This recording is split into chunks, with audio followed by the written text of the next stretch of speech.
Ladies and gentlemen, good day and welcome to the Q3 FY22 earnings conference call of Elgi Equipment, hosted by Asian Markets Securities Private Limited. This conference call may contain forward-looking statements about the company, which are based on the beliefs, opinions, and expectations of the company as on date of this call. These statements are not the guarantees of future performance and involve risks and uncertainties that are difficult to predict.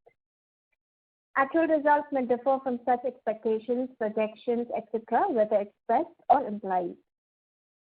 Participants are requested to exercise caution while referring to such statements and remarks. As a reminder, all participant lines will be in the listen-only mode, and there will be an opportunity for you to ask questions after the presentation concludes. Should you need assistance during the conference call, please signal an operator by pressing star then 0 on your touchtone phone. Please note that this conference is being recorded. I now hand the conference over to Mr. Kamlesh Kotak from Asian Markets Securities. Thank you, and over to you, sir. Thanks, Margaret. Good evening, everyone. On behalf of Asian Markets, we welcome you all to the 3Q FY22 earnings conference call of Elgi Equipment Limited. We have with us today Mr. Jairam Varadraj, Managing Director representing the company. I request Mr. Jairam to take us through an overview of the quarterly and 9-monthly results, and then we shall begin the Q&A session. Over to you, sir. Thank you. Thank you very much, Kamlesh. Good evening, ladies and gentlemen. Thank you for taking the time to be with us this evening. As is normal, I will take you through the sales numbers as they happen across the world, and then go to the profitability and a bit on the cash flow, and then share with you our general impressions about the market, and then open it up for questions and answers. Sales, as you have seen from the numbers, it's been a pretty robust performance for us. Compared to previous year, Q3, we grew by almost 20%. And you must keep in mind that last year's third quarter was quite a resurgence from the COVID first wave of April. So it has been a good sales performance. So starting from Australia, which was one of the bad markets for us during this period, besides lockdown in a lot of the states of Australia, we also had some challenges in some of our project business in Australia. But things are coming back. It was a temporary thing that we faced for 2 quarters. We are coming back slowly, and with the opening up of the country, we are quite confident that things will come back to normal in Australia. Just for you to remember, during 2021, Australia really did well for us. In Southeast Asia, again, was quite a challenging period because of COVID in most of the countries. So it has been muted. Though we grew in some of the key markets in Southeast Asia, overall it was nowhere near the performance compared to the rest of the world. Moving into India, India had a pretty strong performance in Q3. We had a little bit of oxygen business, but very, very little. So bulk of Q3 compared to Q2 has been the regular normal cadence of business, other than the O2 business, which was quite strong in especially the second quarter. All the verticals in India have done well, so I can't single one out and say it's been exceptional. All of them have done pretty well. Moving on to Middle East,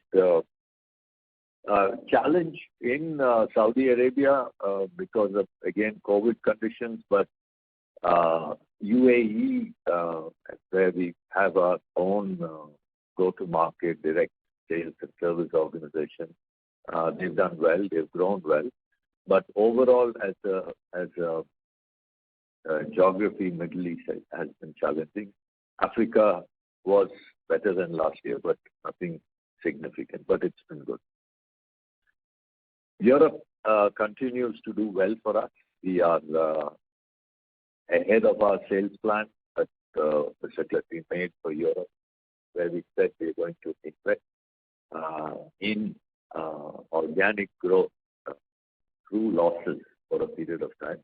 The losses have been lower than planned, and the sales have been higher than planned. So it's been quite a positive performance in Europe, continues to be there. North America also was strong. Profitability took a hit because of all kinds of chaos with freight and raw material price increases. I will touch upon that while talking about the profits of the business. Brazil also did exceedingly well for us. And our automotive equipment business, which had a very bad first quarter, has come back very strongly, and it's done well in the third quarter. So overall, sales has been positive all around the world, resulting in about 20% growth compared to last year's Q3. Going into profitability, assuming the good thing about the Q3 is we were able to move our contribution margin at material cost level. We were able to move it back to prior year levels. We had slipped in the earlier quarters by virtue of the fact that there was volatile increase, frequent increases in raw material, and we just could not catch up with it. But we took a very strong call in the middle of Q2 that we are going to push forward with prices, which we did. But it is coming in with a lag. And in Q3, we were able to catch up with Q3 of the previous year. So if we had maintained that, considering the increase in sales and the maintenance of our margin at material cost level, at same as last year, our EBITDA should have been about 110 crores, but we did about 720. And bulk of the one big chunk of the reason is the mix. There's a change in the mix of, and because of which there have been changes in our variable costs. Employee costs, of course, compared to the previous quarter has gone up because last year we went through without any increment for our people, and this year there's been an increment, and that's getting reflected in this quarter also, as well as it did in the prior quarter. And some increases in fixed costs as business started coming back to normal. We've had some increases. I think during the COVID period, especially in the second, third, and fourth quarter of what I call the COVID year of 2021, I think we all got spoiled by virtue of the fact that fixed costs became very low, and it set a benchmark for of a very attractive P&L. But I think that's a little illusionary because quite a bit of cost, and the customers were quite happy to do business without the suppliers incurring those costs. But now, increasingly, customers want us to be in front of them. They are talking about visits, so these costs are going up, and that's part of the cost, and there's nothing to be concerned about. So overall, while our EBITDA performed very well, costs have come in, which are normal, and there is nothing abnormal to report. The people cost increases, part of it, like I explained to you, was increment. And if you look at it, there has been, even compared to Q2, there has been an increase in people costs. That's because of the increase in certain cost of people in Europe, which is well within our plan, which we had deferred earlier, waiting to see how business progress. And as it has progressed, we are continuing to invest. So you get these kind of lumpy increases as we complete our plan and look. So if you come to the revenue mix, in Q3, we are back to almost 50-50, India and the rest of the world. In Q2, there was a shift by virtue of the business that came from oxygen, but it's back to 50-50 and hovering around that period. In fact, compared to last year, it is actually skewed in favor of the rest of the world. So we are growing consistently in India, but we are also growing proportionately higher to keep that ratio, that mix constant. As far as CapEx is concerned, I had said that our investment would be in the range of 30 to 35 crores. We are well within that. Nothing significant to report. We have made certain investments, not as advances. We have not yet got the equipment in increasing some of our manufacturing capacity, but nothing of significant to report. Segueing down to our net debt position. Our net debt position in December was almost the same as in March. We had a net debt position of around 95 crores. It was about 93 crores in March. I think this is a good performance considering that during this period we had to over-invest in inventory because of all the supply chain challenges. In spite of those increases in inventory, we were able to compensate by better management of our receivables, and as a consequence, our debt levels remain relatively flat. Going beyond Q3 into where we are right now, there has been a further increase in debt. Nothing of significance, about 7-8 crores. But these are all temporary corrections that we are going through in our inventory, so there's nothing to be worried about. It's quite on the way to releasing quite a bit of cash across all our regions, except for Europe, which is consuming cash. All the other regions and businesses have actually generated cash during this period. So it's a good situation as far as cash flow is concerned. So this is really what I wanted to summarize on the financials.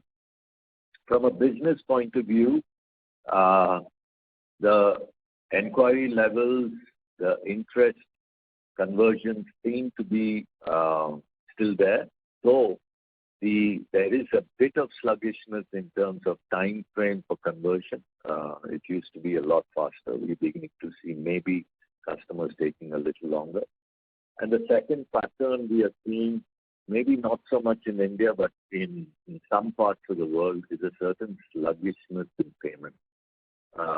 Customers are delaying payment. So we'll have to wait and see and watch this very carefully and manage our cash flow. As far as, everywhere the inquiries are good, business is good, but if somewhere to ask me why is it so, I'm not able to give a coherent answer. It's a multiplicity of many things. China plus one strategy in certain segments in India seem to be playing, and they're playing consistently. Textiles as an example, but that can't explain the buoyancy in demand in India across all sectors. I mean, I cannot single out one sector which says that we are very strong. Across the board, we are seeing activity. So I'm not able to. The China plus one strategy doesn't seem to explain across the board why there is buoyancy in India. So it's a little, and while government spending has been talked about, it's still not in infrastructure projects. It has happened in roads and dams and all that, but we don't see that kind of a thing trickling into industrial. We are yet to see. The PLI schemes have been announced. We are very strongly engaged in the customers who have been registered for these programs, but investments are yet to happen. So we are not able to explain the buoyancy in the market in India, but we are well placed to ride it. Similarly, in Europe and America, business is still strong. We'll have to wait and see with the Federal Reserve cutting back on the stimulus as well as increasing the interest rates. We'll have to wait and see what happens to the business. But like we have maintained always that our market share in all these markets is so small that our headroom for growth is so high that the turbulence at the surface of the water is not as relevant because we are so far at the bottom of the ocean. So I think we will continue to grow. So I don't see a problem there. So we continue to manage the business on such principles, and I think we are in good. As of now, we are in a good wicket. So thank you very much. I'll now wait for your question. Thank you. Thank you very much. We will now begin the question and answer session. Anyone who wishes to ask a question may press star and 1 on the touchtone telephone. If you wish to remove yourself from the question queue, you may press star and 2. Participants are requested to use handsets while asking a question. Anyone who would like to ask a question, please press star and 1 at this time. Ladies and gentlemen, we will wait for a moment while the question queue assembles.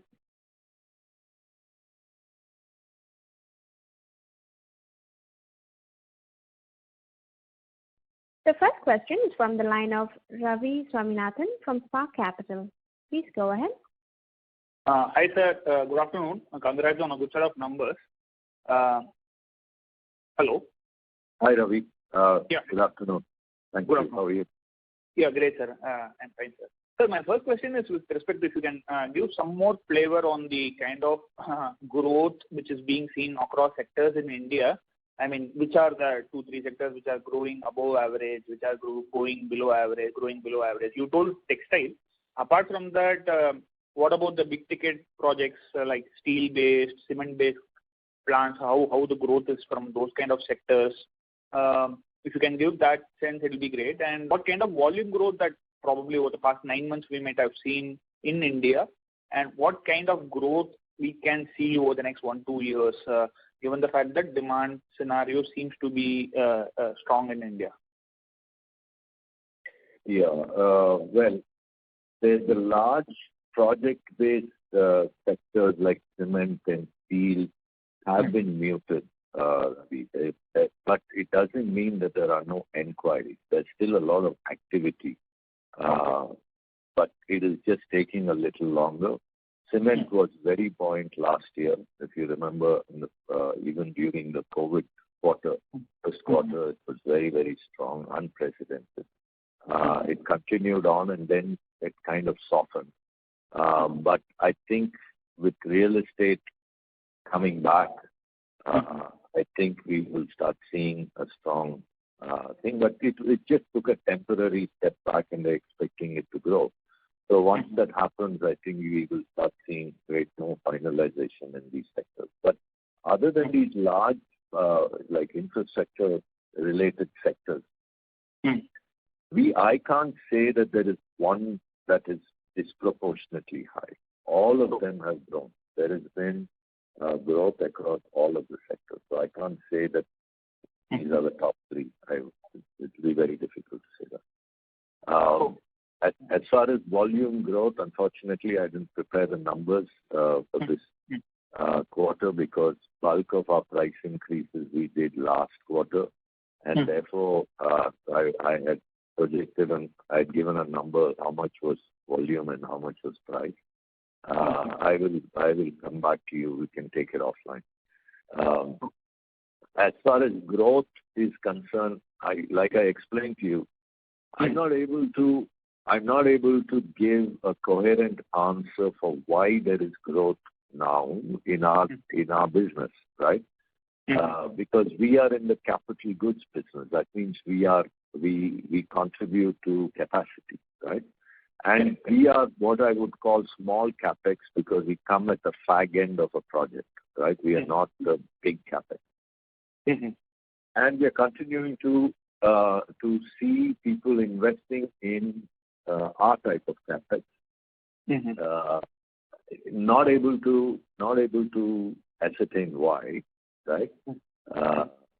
In some sectors, like I said, textiles, there is an explanation, but in many sectors, there seems to be a buoyancy, there is a demand.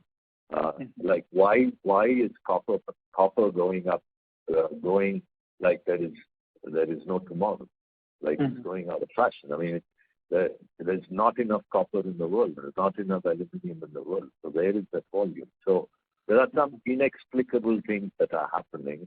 Maybe somebody has got an explanation, but it's not visible to me. So I'm under these circumstances, it will be very difficult to predict what our growth is going to be. But we had declared our strategic business plan where we said we're going to be on a trajectory of $460 million, 25-26. I think we are quite comfortably along that trajectory, right? Probably more comfortable than we were before. So that's the best I can say. Got it, sir. And in terms of profitability, so basically, I mean, in terms of gross margins, etc., we are kind of fairly stable. It looks like so we would have passed on much of the price increase that would input cost increase would have passed it on to end customers. So do we need further any price increases going forward? And can we maintain the same 11% consolidated margins going forward, or is there scope for improvement, or can it go down? So basically, I mean, given the fact that inflationary pressure across the board is high, so that's why I'm asking. As far as price realization is concerned, I don't think Q3 reflects or takes in all of it. Yeah. So we will continue to see marginal improvement in price realization in the fourth quarter. That's my expectation, right? Okay. So there's always a lag. Yeah. Okay. As far as will we have to increase prices again? If commodity prices continue to behave the way they are, and there are again indications that they're going to go up, then we have to react. I mean, there is no other choice, right? The mistake we made the first time around was waiting. We thought this was an aberration, right? And we waited too long. And by the time we reacted, our reaction was inadequate because the frequency of change was very high, right? So then we reacted again and again and again, multiple times, right? So at every time you react, there is always a time lag by which you realize the game, right? So this time around, we are trying to increase our agility by which we respond to these kinds of changes, right? It is clear in our mind that if there are commodity price-related price changes, we're going to pass it on, right? Because it's not a matter of a competitive inability, because it's something that affects all the players in the market, right? Correct. So we will pass it on. So there may be a lag of a few weeks or maybe a month in terms of realizing it, but it's clear to us as a team that we will pass it on if these violent changes happen, right? Now, as far as you're talking about EBITDA at 11%, right? Correct. Now, I see a possibility, there is obviously that there is a volume based growth, there is a leverage that we will get. Certainly that will come to the bottom line, right? That we are very confident of. In addition, we had, I had talked about, I think in the Q3 thing, about a very comprehensive variable cost reduction program. That project is going along nicely. We are quite confident that we will hit our target. So those things should come in, but I expect that the full extent of that project's value will be more towards the third quarter of next year. Got it. Got it, sir. Yeah. Thanks for the detail. Thank you. Anyone who would like to ask a question, you may press star and 1. The next question is from the line of Ranjit Shivram from Mahindra Manulife Mutual Fund. Please go ahead. Yeah. Hi, sir. Good evening. Am I audible? Yes, Sanjay, you are. How are you? Yeah, good, sir. So one thing which I wanted to check with you is that now this Gardner Denver acquisition is gone through, and we hear that they have become a bit aggressive in terms of introducing new products, and they are. Sanjay, there's a lot of background noise in your. I'm not able to hear you very well. Yes. Mr. Shivram, can you please move to a quieter area? There's a lot of noise from your background. Okay. Sure.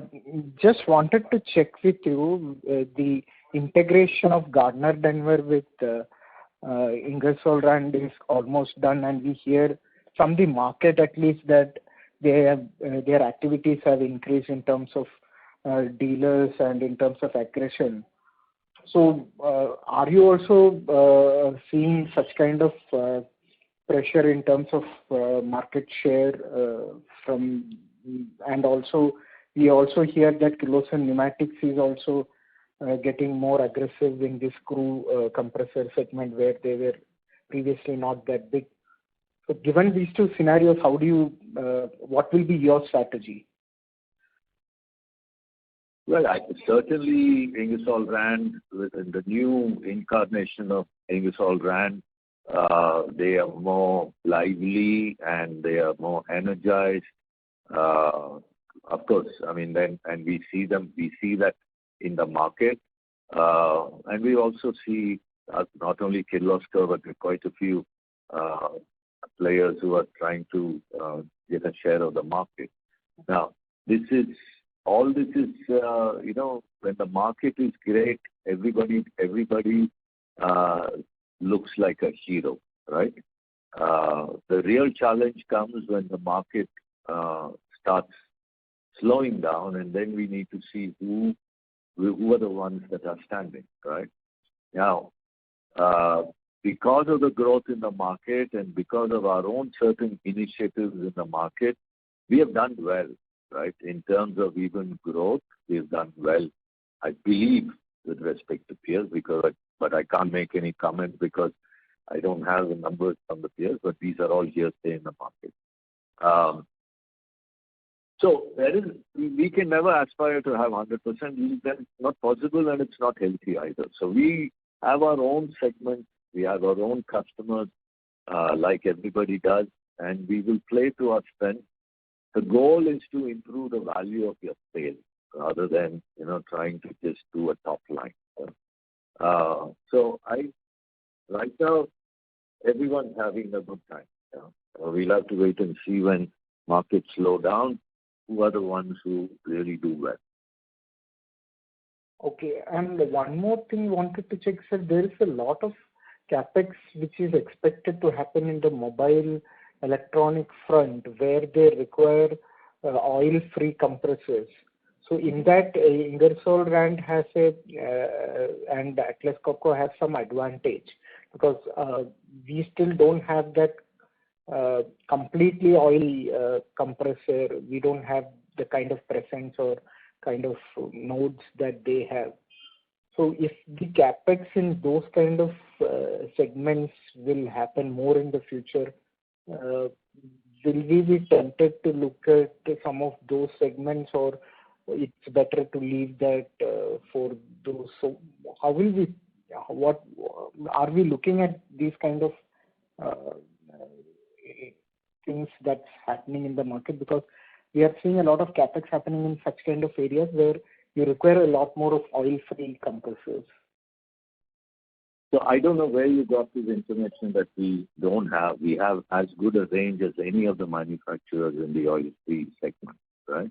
And oil-free has been a strategic priority in our company over the last 5 years, and we've done with some very smart increases in our share of the market in India. not just in India, but all over the world. And to give you an example, in electronics, we've got some very significant orders from some of the leading semiconductor manufacturers in Southeast Asia. So we are well placed, and in PLI, there is quite a bit of emphasis given to electronics and semiconductor, and we're watching that very carefully. We're already in touch with many of the companies who have got their schemes approved, and so we are well placed. We have the full range. I don't know where you got the information that we don't. No, our oil-free is more of a filter, right? It's not completely oil-free, right? We use that filter. Absolutely not. So that works fine? It is completely oil-free. Okay, as good as what those companies offer. Absolutely. We are ISO rated as class 0, just like everybody else. Okay, and no oil in the compression chamber. And one more area which I wanted to check is that because of this textile and also in future steel going to come, there will be a requirement of large centrifugal air compressors. Mm-hmm. So in that market, Ingersoll is kind of currently we hear that they are quite strong in that market. The market is not big yet, right? And we do have a product that we are selling. It's a Hanwha. It's a Korean product, a good product. We've got some reasonable share of the market, right? So we have some plans which, at the appropriate time, we will make them public. Yeah. Okay. Because we are seeing a lot more capex in the steel and textile, so where large textile and steel will require such kind of solution. So that's why I thought I will check that with you. Yeah. And we will be completely out of gas, though whatever lucrative measures Government of India comes, we won't even look at that segment. Which one, gas? Yeah, city gas distribution and all these segments are same. No, oil and gas is not a segment that we would be interested in. Okay, and lastly, like you also mentioned, this expected increase in interest rate in US. So patents, how did they perform, and are they completely out of the woods, or you see some risk with this, the risk of this slowdown in US, or you feel that we are so small player to be impacted with anything of this kind of a slowdown? Overall, North America, we have such a small player, there is a lot of headroom for us to grow. So I don't think that we can provide that as a reason for any dislocative performance or whatever in the future. So that's not an acceptable thing. We need to come up with strategies to overcome them. As far as patents is concerned, they are in the 5 southeastern states. The market opportunity there is significant. We are working, reorganizing. We've got a new leader at patents. We are building a new strategy. So things look only positive for patents in the future. Okay, and our Europe strategy, is that going as per what we have planned, or you see is there something positive or negative, whatever you can share in the Europe strategy? Like I said during my narration, our losses in Europe are lower than our planned losses, and our revenue in Europe is higher than our planned revenue. So we are doing far better than what we had planned. So we are in the 3rd year of a 5-year plan, right? So we plan to make losses in 4 out of the 5 years, and we are doing less loss than what we had planned. So. Okay, sir. All the best, and I will catch up later. Thanks. Yeah, thank you. Thank you. The next question is from the line of Harshit Patel from Equirus Securities. Please go ahead. Hi, sir. Thank you very much for the opportunity, sir. Sir, my first question is on our distribution footprint overseas. You have explained in the previous calls that in North America, we are the distributors or we have 50-50 JV. We own the distribution channel. On the other hand, in Europe, we have a different strategy wherein we appoint multi-brand distributors. So what I wanted to understand was that what was our distribution footprint in both of these markets 5 years ago versus what it is today? So for example, in Europe, how many distributors did we have probably 4-5 years ago, and now where we are right now? Similar with North American market as well. So to answer your first question, distributors own the relationship with customers, not just in Europe, but also in North America. So our strategy in both these countries has been to get into being considered by some of the strong distributors in both these geographies. Now, our acquisition of patents in Michigan Air were strategic in the sense that when we are not able to get a distributor for organic growth, or we are not able to incubate a distributor like we have done in 5 locations in the US, then we look at an acquisition, and that too, if it is in the top market, geographical markets, sub regions of the country that we have looked at. So the strategy is the same. But since we have deployed so much funding to Europe, we will not be looking at acquisition till such time we recover whatever we have invested into Europe. So the plan is consistently the same between Europe and America. There's no difference. I don't have the numbers of the actual numbers of distributors in Europe. The numbers obviously available. It's not readily available with me. And it's also not a number that I would like to share in a public forum because competitors get to listen to what I'm saying as well. But I can tell you it is in Europe 5 years ago to now, probably the distribution growth is 100x. If you look at North America, it's probably 30x. So that's the kind of scale that we have done in terms of distributor development. No, understood, sir. Sir, my second question would be on our services business.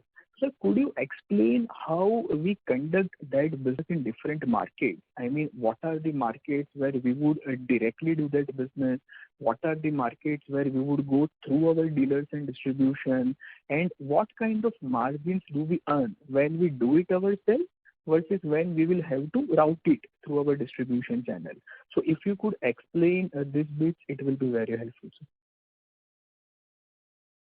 So our aftermarket business is predominantly spare parts. The only country where we do direct service is in India. Of course, wherever we own distributors like Patents or Michigan Air or Fulfords, that service is a big chunk of their business. But in the larger scheme of the consolidated size of the business, they're small. So bulk of our service is rendered for our customers by our distributors. Our aftermarket business is primarily spare parts. Sure. And sir, as a percentage of overall our sales, usually globally the benchmark is that almost Atlas Copco, Ingersoll Rand, they earn almost 1/3 of their revenues from this aftermarket, both services plus spares. So where have we reached in this journey? How many years it might take us to reach that 1/3 of the sales, that milestone? So could you give some flavor on that? And what would be our share of aftermarket, both in India as well as in overseas geography? So I understand in the global markets, I think it would be very less because of our, I would say, lower installed base vis-a-vis what it is in India. So would it be possible for you to throw some light on that? That would be my last question.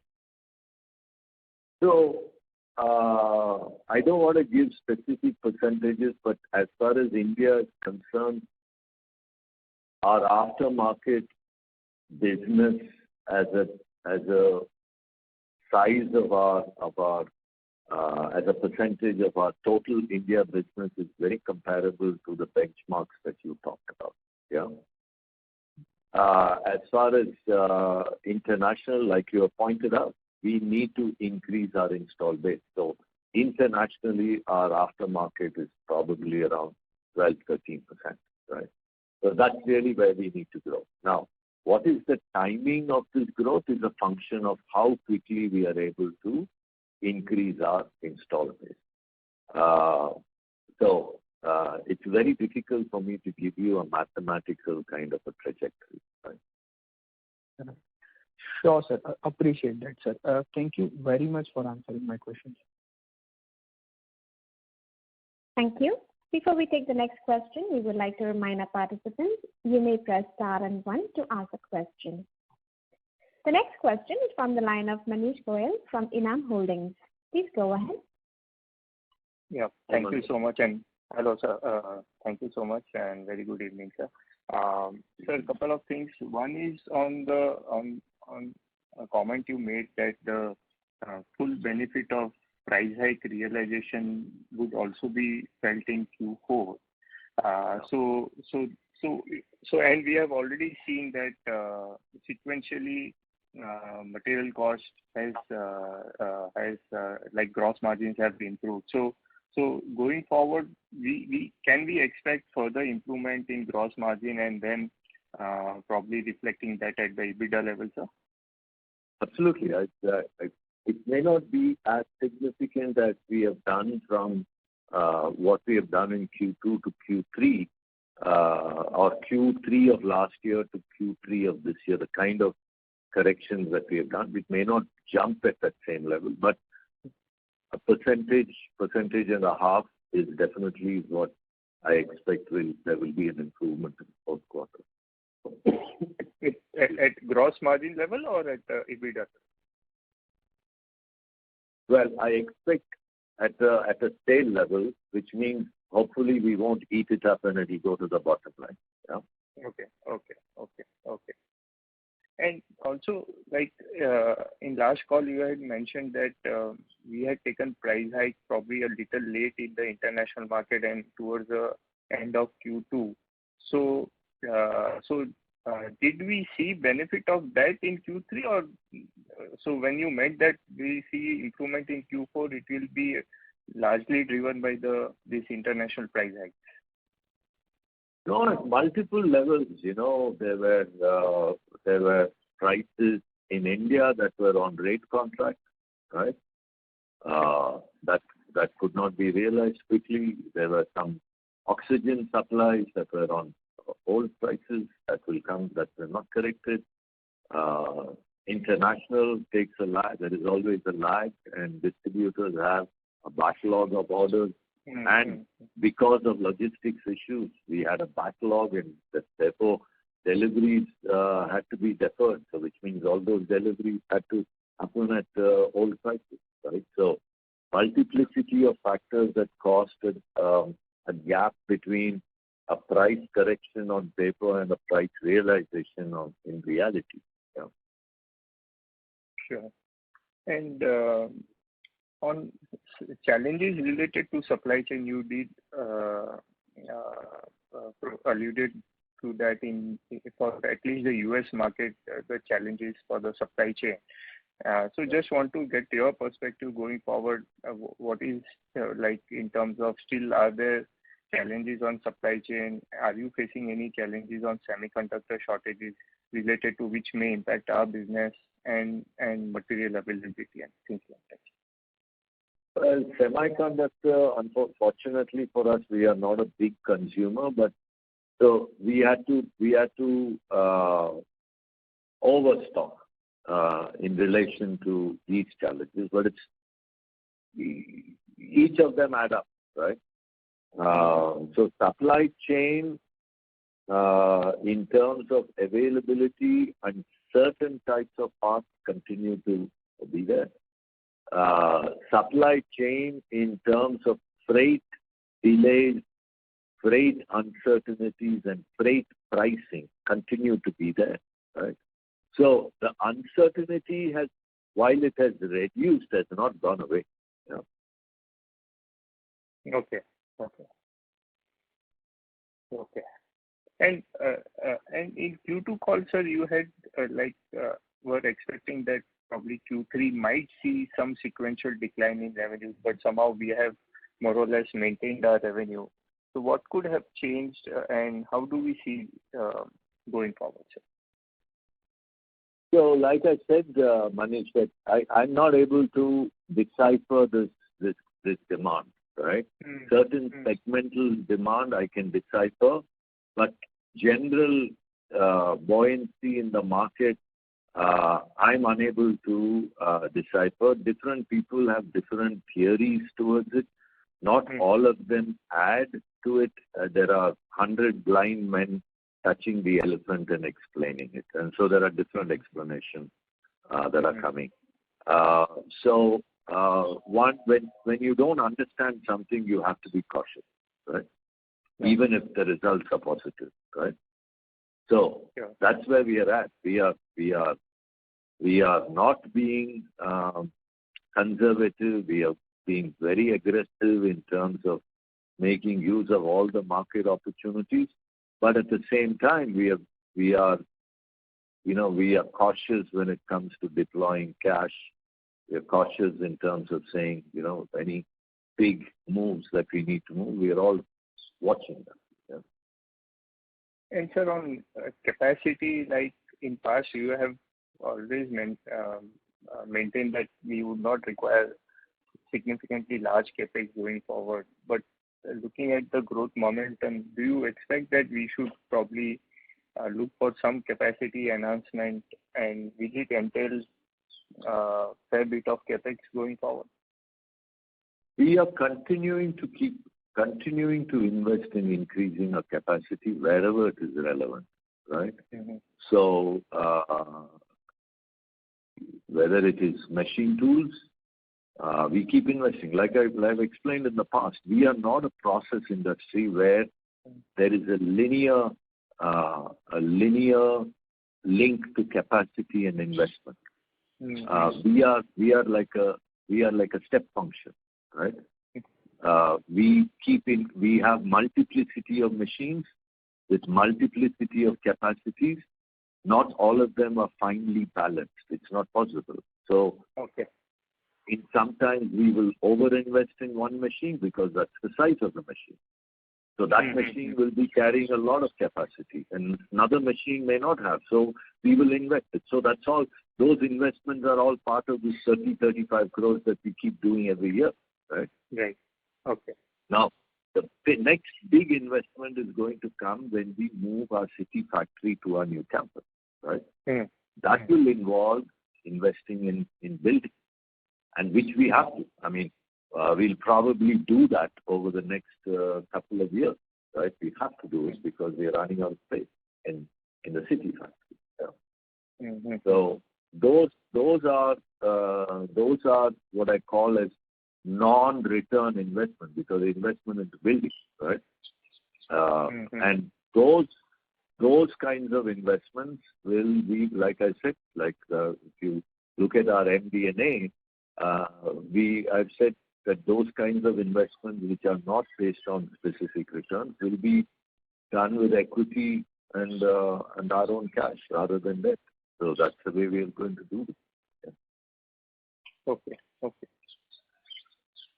Fine, sir. Thank you so much. Thank you. Thank you. Ladies and gentlemen, you may press star and 1 to ask a question. The next question is from the line of Ranjit Shivram from Mahindra Manulife Mutual Fund. Please go ahead. Yeah. Hi, sir. I just wanted to check with you, how much will be textile as a percentage of compressors? Because that segment we are at least seeing next 2-3 years in a high growth phase. So will that become a substantial portion of our revenue? I don't want to talk about specific percentages of each sector. That is too competitive an information. We are a very strong player in textile. We will continue to be a strong player, and we will grow from strength to strength because we have 15 new products that have come in, which will help us, as a value proposition to the textile industry. So we're quite confident of that. So is compressor more relevant with spinning capex or more relevant in a garmenting or made up or the other portion? In terms of garmenting has the least requirement. The maximum would be in an air jet weaving facility. And spinning, of course, with a 25,000 spindle mill will need about a 30 horsepower or a 50 horsepower machine. So the highest is in air jet weaving. Okay, and there are certain requirements for air jet spinning machines also. That also comes for a lot of. Air jet spinning is not a big percentage of the yarn industry. Okay. And in terms of this electronics also, most of the electronic PLI for mobile and all the electronic PLI. Yeah. Electronic PLI in terms of semiconductors, in terms of mobile, in terms of consumer goods, that also requires a lot of compressed air in terms of cleaning and other operations. Yeah. Okay. So just wanted to get some idea on the future growth potential. Thanks. Yeah. Thank you. Ladies and gentlemen, you may press star and 1 to ask a question at this time.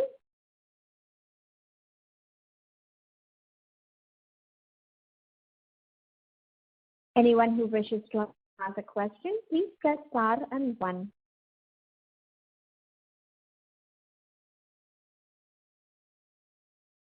Reminder to all the participants, if you wish to ask a question, you may press star and 1.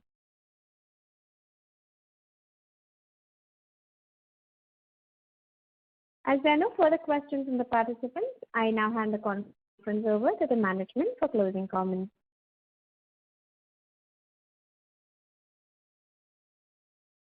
Jairam, you may go ahead with your closing comments. Thank you very much, ladies and gentlemen, for joining us.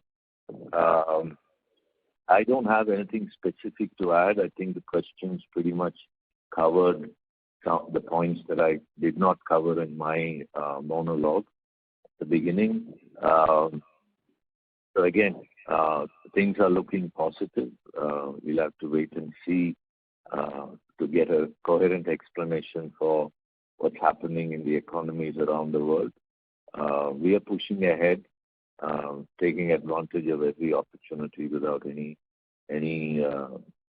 remit. So I think the fourth quarter, as far as the top line is concerned, would be roughly similar to the third quarter, and profitability, we are hoping, will be marginally better. Thanks, Jai.